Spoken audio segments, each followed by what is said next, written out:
You ask Tiger to solve. This deals with linear equations with one unknown. The final result is n equals 7/5. Let's solve it step by step. Group all n terms on the left side of the equation.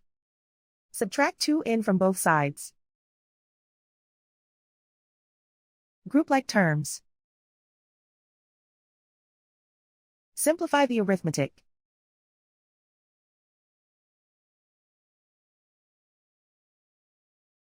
Group all constants on the right side of the equation. Subtract 7 from both sides. Simplify the arithmetic.